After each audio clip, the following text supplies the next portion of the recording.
just sit down in this chair and we're going to check this out. All right. It's GW coming to you live. What's up?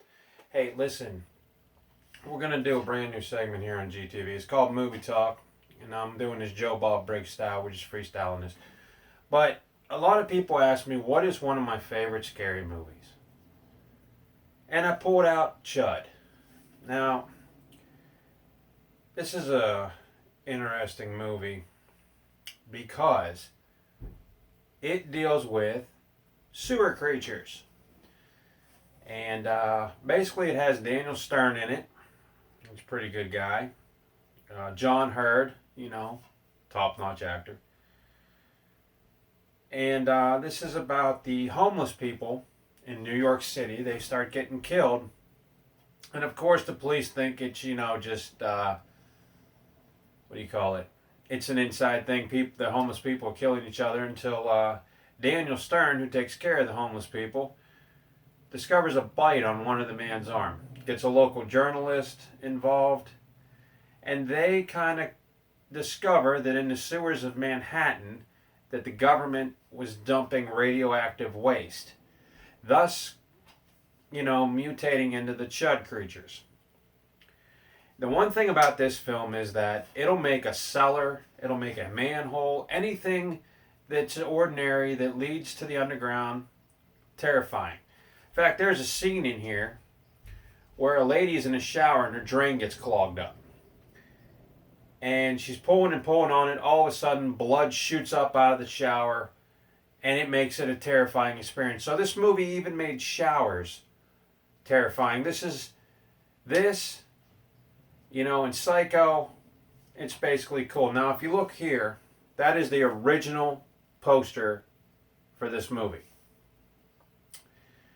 Now, c.h.u.d stands for Cannibalistic Humanoid Underground Dwellers.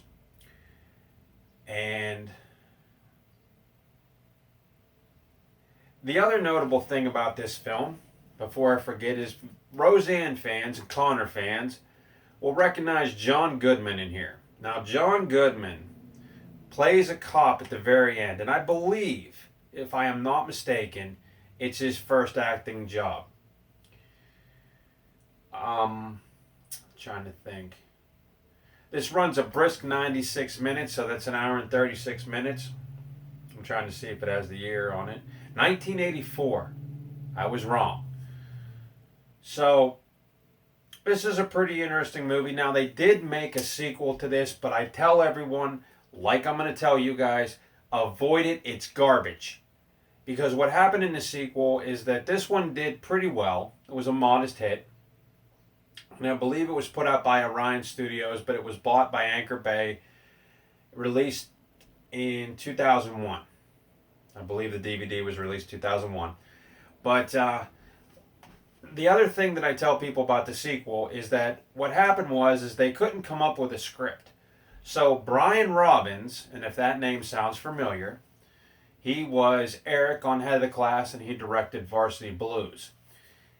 Decided to star in it, and it was called c.h.u.d 2 Bud the c.h.u.d, and it was probably one of the worst horror sequels you could ever have, because in the film, instead of being scary or slick or building off the fact that maybe there was more to these labyrinths underneath New York City, they made it a comedy. And it was called c.h.u.d 2 Bud the c.h.u.d. And I got to tell you, it should have stayed in the sewer where it rotted. Now, since its inception, it has become a modest cult hit, but nothing, to even entertain you. I mean, if you're looking for something to turn on, on a rainy day, you turn on Bud the c.h.u.d, you'd end up doing housework. You don't care what happens in the movie, because it took this film in the direction that this first one was in, and just threw it under the train, threw it under the bus, so to speak. But this doesn't offer much, but it has a theatrical trailer, behind-the-scenes still galleries. Kim Grist, who's in this, who plays John Hurd's love interest in the film. I think she's a photographer. Now they do a lot of cool creature effects in this. In fact, one of the creatures late in the film neck stretches out pretty good. It's pretty cool. Um, like I said, this doesn't not necessarily be gory or violent filled, but what gets you in this film is the atmosphere. And I can remember seeing this film on TV, going down to my grandma and McKee Sports house. She had a basement, and she had a bathroom, brick bathroom up in there, and cellars. She had a big cellar, and she had hallways in the cellar where my grandpa kept all of his stuff. And one of the things I can remember was that after seeing this, I went down to go get a can of cream corn. And I was just looking at that dark hallway, hearing the water pipes gurgle, and wondering if one of these c.h.u.d creatures was going to come out.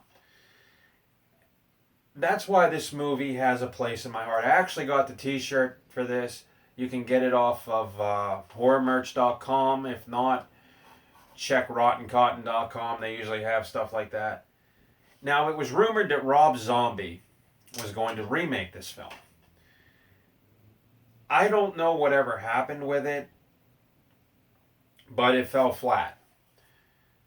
Speaking of Rob Zombie, if you guys haven't checked it out, you should check out on my playlist the teaser trailer from 3 from Hell, which I am very much looking forward to. I cannot wait to see that bad boy.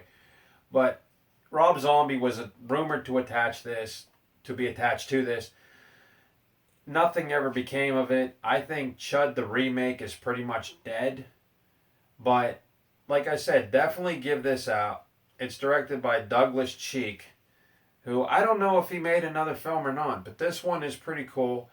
The atmosphere is what gets you, and like I stated before, it's notable because you have Daniel Stern, John Hurd, you have John Goodman making his appearance in the movie as an NY City cop, and that scene is pretty cool, and I wish they would have let that play.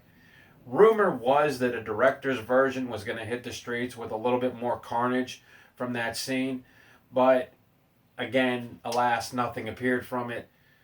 But if you're looking for a cool horror movie that's not so much gory, yet not so much cheesy, I think c.h.u.d will be up your alley. And this is an underrated classic. I mean, a lot of people, they go, oh, sewer monsters, who cares? Now, another interesting note about this film was the fact that on the video game Splatterhouse, there was a board where you go into the sewers as you're making your way to the house. Splatterhouse 2. They have look-alike c.h.u.d creatures in there who make a cameo appearance.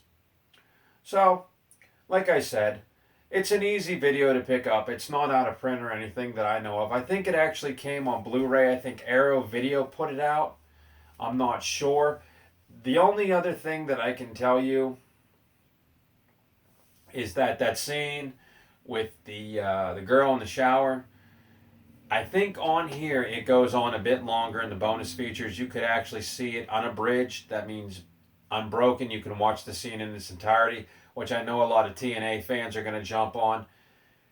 But it's pretty cool. And you get to see the chick with a samurai sword. I'm not going to ruin the scene, but it does some good makeup effects. And it was pretty cool. And for the 80s, like I said, very underrated movie, but definitely worth a watch. And it's one of my favorites, not because, of anything else but the atmosphere. I love the atmosphere in this movie, and I love when filmmakers make the ordinary scary. Like Steven Spielberg did in Jaws. He made water scary. And nobody wanted to go into water. Tobe Hooper made a road trip scary in Texas Chainsaw Massacre. Alfred Hitchcock, he made a shower, the most normal, mundane thing, scary. You see Psycho, you wanted to lock that goddamn door, I will guarantee you that. But check c.h.u.d out, and like I said, put out by Anchor Bay. You maybe can order it directly from them at www.anchorbay.com. If not, check Amazon. I don't believe this is streaming anywhere. But check Shudder. If you guys got a subscription to Shudder, check it out. And that's all I got to really say about this movie. And like I said, it's definitely a very cool picture, you know. And it does capture some of the 80s nostalgia, you know what I mean? But it was very overlooked in that time period. I think it was a modest hit. I'm not even sure. But this is a movie that I do watch quite frequently. Very cool. Plus, it gives sewer monsters who are not really featured in that many films. It gives them a feature to, if you like that sort of thing, this is your go-to thing. Anyway, that's GW. That's my review on c.h.u.d. So we are off the air.